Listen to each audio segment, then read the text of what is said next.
जानेंगे कि under graduate BTech BDS में कौन कौन से डॉक्यूमेंट रिक्वायर्ड हैं, कौन कौन से डॉक्यूमेंट्स लेके आना है, ओरिजिनल लाना है नहीं लाना। जो जो क्वेरी आपके मन में है इस वीडियो के माध्यम से आपको सॉल्व हो जाएंगी, तो वीडियो को ध्यान से देखेंगे। तो सबसे पहले आप इंस्टीट्यूट की वेबसाइट में जाएंगे www.iitdmg.ac.in, गूगल में सर्च कर लेंगे या डायरेक्टली चले जाएंगे। उसके बाद यूजी एडमिशन बीटेक बीडीएस में जाएंगे, वहाँ पे फिजिकल रिपोर्टिंग की डेट है और नीचे कौन कौन से डॉक्यूमेंट्स लेके आना है उसकी पूरी लिस्ट है। यहाँ पे आपको लिस्ट मिल जाएगी पूरी, original, provisional admission letter, allotment letter या ऑफ़र लेटर। ये तीनों क्या चीज़ें हैं, ये सबसे पहले आप जब जोसा में अगर आप पार्टिसिपेट किए हैं तो वहाँ पे एक अलॉटमेंट लेटर आया होगा आखिरी राउंड के बाद, या अगर आप सीसैप में पार्टिसिपेट किए हैं तो वहाँ से भी आपको अलॉटमेंट लेटर मिल जाएगा। आखिरी राउंड के बाद आपको एक अलॉटमेंट लेटर जनरेट होता है, एडमिशन लेटर या अलॉटमेंट लेटर उसको बोलते हैं, तो वो आपको अपने लॉगिन पोर्टल से मिलेगा। ऑफ़र लेटर उनके लिए है, जैसे जिन बच्चों को बीडीएस में एडमिशन मिला है तो उनको ऑफ़र लेटर लेके आना है, क्योंकि उन्होंने सीसैप में तो परफॉर्म किया नहीं है तो वहाँ से तो उनको अलॉटमेंट लेटर मिलेगा नहीं, तो उनको ऑफ़र लेटर मिलेगा। यूसीट की वेबसाइट से भी ऑफ़र लेटर मिला है और कुछ बच्चों को स्पॉट राउंड में इंस्टीट्यूट ने भी शेयर किया है। उसके बाद क्लास 10th की मार्कशीट लेके आना है, एक और फ़ोटोकॉपी, एक सेट सारे डॉक्यूमेंट्स का फ़ोटोकॉपी और एक सेट ओरिजिनल तो आपको लाना ही है, एक सेट सभी की फ़ोटोकॉपी लेके आनी है कि क्लास 12th की, 10th की, JEE main score card, admit card आपके पास होगा ही, वो भी लेके आना है।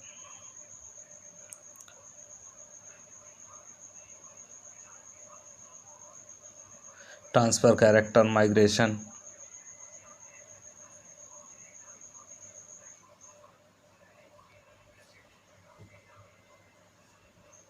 ओरिजिनल, इसकी कॉपी आप अपने पास रख लीजिएगा या फ़ोटो खींच लीजिएगा, ओरिजिनल सबमिट हो जाएगा इंस्टीट्यूट के पास। ट्रांसफ़र, कैरेक्टर, माइग्रेशन, इस पे भी कई बच्चों का सवाल है कुछ कि माइग्रेशन डिजी लॉकर में है, अभी मिला नहीं है, उसमें मिलने में समय लगता है, तो आप अभी at the time of physical reporting आप उसको डिजी लॉकर वाला ही कॉपी लेके आएंगे एक सेट, और डिजी लॉकर से आप वेरीफाई करा देंगे। फिर जब आपके पास आ जाता है 1 महीने बाद, 2 महीने बाद, उसका ओरिजिनल आप सबमिट कर सकते हैं।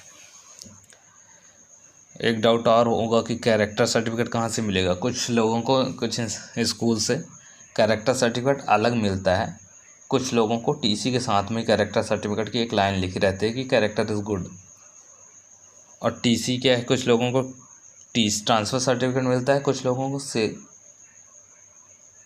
स्कूल लीविंग सर्टिफिकेट मिलता है, लीविंग सर्टिफिकेट, तो वो दोनों सेम ही है, तो उससे घबराने वाली बात नहीं है। आप transfer certificate, school leaving certificate कुछ भी हो सकता है। किसी स्कूल में कैरेक्टर अलग से मिलता है, किसी में उसे टीसी में ही वो लाइन लिखी रहती है, तो दोनों वैलिड है, कैरेक्टर अलग से बनवाने की ज़रूरत नहीं है। Category certificate, OBC, SC, ST, EWS, इनको कैटेगरी सर्टिफिकेट लेटेस्ट 1 अप्रैल 2026 के बाद का चाहिए होगा। तो जिसने भी अगर इशू नहीं कराया है 1 अप्रैल के बाद, पुराना है, तो वो नए फॉर्मेट में इशू करा ले, वो मैंडेटरी है। कैंडिडेट ऑफ महाराष्ट्र को स्टेट वैलिडिटी सर्टिफिकेट लगती है।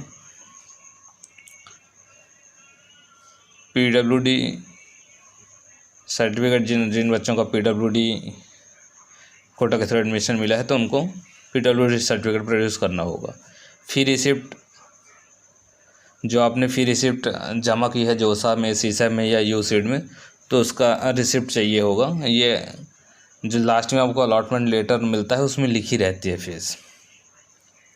Medical fitness from the doctor, जो जोसा फॉर्मेट में, तो जिन लोगों ने जोसा या सीसैप के थ्रू एडमिशन हुआ है वो तो उसी फॉर्मेट में लेके आएंगे। बीडीएस वालों के लिए इंस्टीट्यूट प्रिस्क्राइब फॉर्मेट देता है, वहाँ यहीं से आप क्लिक करेंगे तो डाउनलोड हो जाएगा, ये फॉर्मेट है, इस पर भी आप डॉक्टर के साइन करा सकते हैं, ठीक है। इसके बाद आते हैं एंटी रैगिंग। एंटी रैगिंग का भी एक सेपरेट वीडियो आ जाएगा कि एंटी रैगिंग भरना कैसे, लोगों को डाउट रहता है एंटी रैगिंग बनवाने, तो उसका भी एक सेपरेट वीडियो आ जाएगा। आप इस लिंक में जाएंगे, यूनिवर्सिटी सेलेक्ट करेंगे। FAQ में डला हुआ है, वैसे FAQ में इसका स्क्रीनशॉट है, तो वहाँ से भी आप देख सकते हैं कि क्या जानकारी भरनी है। ये रहा FAQ, यहाँ से भी आपके क्वेश्चन काफ़ी हद तक सॉल्व हो जाएंगे। अभी ये वीडियो डॉक्यूमेंट से रिलेटेड है, तो डॉक्यूमेंट्स में जाते हैं।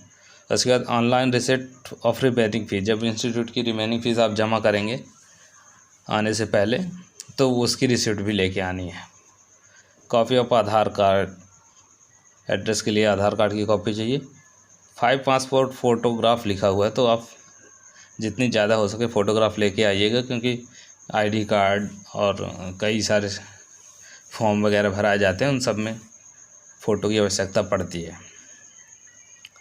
अब इसमें से आपको डाउट होगा ओरिजिनल कौन से डॉक्यूमेंट ले आने हैं, तो ओरिजिनल आपको सारे डॉक्यूमेंट्स लेके आने हैं, क्योंकि वहाँ ओरिजिनल डॉक्यूमेंट से वेरीफाई होगा। तो सारे डॉक्यूमेंट्स आप ओरिजिनल लेके आएंगे, उनकी एक सेट फ़ोटोकॉपी लेके आएंगे।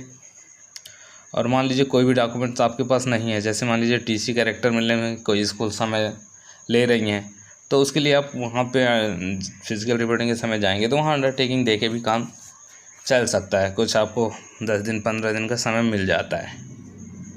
ठीक है, जो भी डाउट हो तो आप इंस्टीट्यूट को मेल करके भी पूछ सकते हैं। मेल ID तो है नहीं, आप इंस्टीट्यूट की मेल ID में भी पूछ सकते हैं डॉक्यूमेंट्स कौन कौन से और ज़रूरी हैं।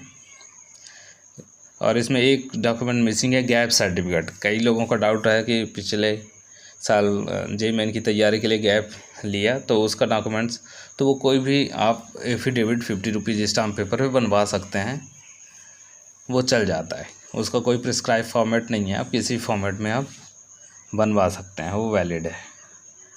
ठीक है, कोई भी डाउट हो आप कमेंट करके भी पूछ सकते हैं, या इंस्टीट्यूट की वेबसाइट पे जाके आप। बाकी आप लगातार इसी पेज पे विजिट करते हैं कि जो भी जानकारी अपडेट होगी इंस्टीट्यूट की, इसी भी आपको मिलेगा। FAQ में भी आप किससे रिलेटेड क्वेश्चन है, तो वो भी आप एक बार देख लेंगे।